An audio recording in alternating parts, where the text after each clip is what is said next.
Bonjour les 3e 4, ravi de vous retrouver pour cette troisième de confinement. Je voulais vous avoir pour vous accompagner dans nos premiers pas dans ce nouveau chapitre en histoire.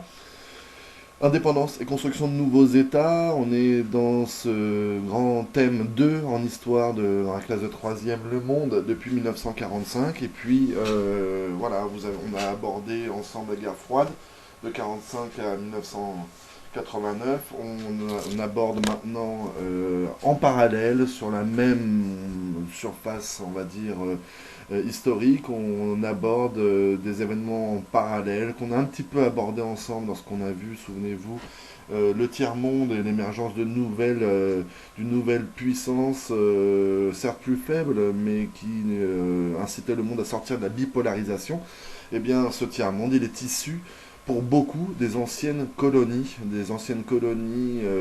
qui ont trouvé leur indépendance depuis 1945. Alors, ce qui est important de voir pour vous, c'est de comprendre, et vous avez travaillé sur ce paragraphe-là, et il vous fallait d'abord comprendre pourquoi dans ce grand 1, je vous parle de décolonisation, pourquoi est-ce qu'elle intervient à ce moment-là. Vous avez travaillé dessus, peut-être l'avez-vous compris, senti, après 1945, les grandes puissances coloniales, qui sont européennes, sont extrêmement affaiblies du fait de la guerre, je ne fais pas de dessin là-dessus, et doivent faire face à des mouvements de contestation dans leurs colonies de plus en plus importants, qui prennent des formes différentes d'ailleurs, mais ils doivent lutter contre ces volontés d'indépendance. Les colonies sont soutenues en cela par les deux grandes puissances de l'époque, je ne vous fais pas de dessin, l'URSS et les États-Unis, qui, il se trouve, ne sont pas des puissances coloniales à proprement parler, n'ont pas d'empire colonial. Pour les empires coloniaux, je vous renvoie à ce que vous avez étudié en quatrième. Vous avez étudié la naissance et la croissance de ces empires coloniaux. Les plus grands représentants sont certainement en France, pardon, en Europe, la France et le Royaume-Uni, qui sont de très grosses puissances coloniales. Donc après 1945, très vite, à cause de la faiblesse de ces deux grandes puissances qui sont très affaiblies par l'effort de guerre, eh bien, des peuples asiatiques notamment vont profiter de cette faiblesse passagère pour mettre une pression sur la métropole. Souvenez-vous de ce terme-là. La métropole, c'est la puissance qui colonise une autre. Donc vont mettre la pression vis-à-vis de la métropole. Et le grand exemple, ça va être l'Inde et un personnage assez charismatique, l'un des grands personnages de l'histoire du XXe siècle, c'est Gandhi. Gandhi qui sera le grand fer de lance de cette indépendance indienne. Je vous renvoie à cette étude, fouillez dans votre manuel, vous avez des pages certainement qui y sont consacrées. Moi, c'était un homme extrêmement célèbre, avocat, et qui avait cette particularité d'appeler au boycott des produits anglais, et bon, notamment connu pour avoir demandé aux Indiens de se remettre à tisser eux-mêmes leurs vêtements plutôt que d'acheter des vêtements européens pour affaiblir la métropole, puisque c'était la privée d'une activité commerciale importante. Hein. L'Inde, c'est déjà un grand pays très peuplé.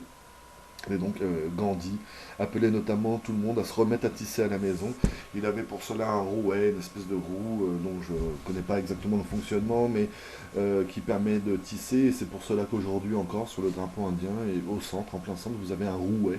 Cette roue à tisser, c'est un hommage au Mahatma Gandhi. Voilà, donc en Inde, ça s'est fait par la négociation, la pression, mais les manifestations pacifiques essentiellement, qui n'ont pas toujours été, mais qui se veulent pacifiques. Et finalement, c'est en 1947 que l'Inde devient indépendante et va ouvrir à travers le monde un immense mouvement de prise d'indépendance de ces anciennes colonies qui avaient décolonisé pour beaucoup d'entre elles au 19e siècle, quand c'est pas un peu plus tôt.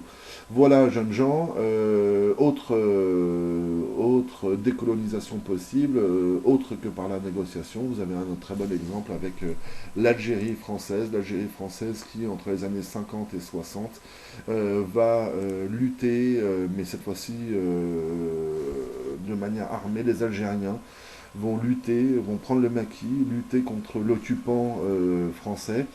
Une guerre qui va être à l'origine de la sortie de l'Algérie de l'Empire français en 1962.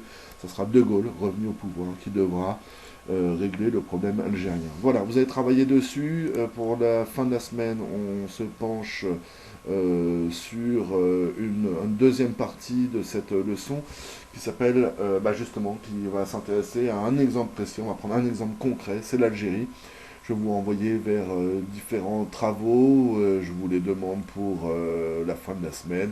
Vous avez à la fois des documents à étudier, des petits extraits à consulter. Écoutez, je reste à votre disposition si vous avez des questions. D'ici là, je vous souhaite une très bonne semaine, une très bonne troisième semaine, les troisièmes. Courage et tenez bon.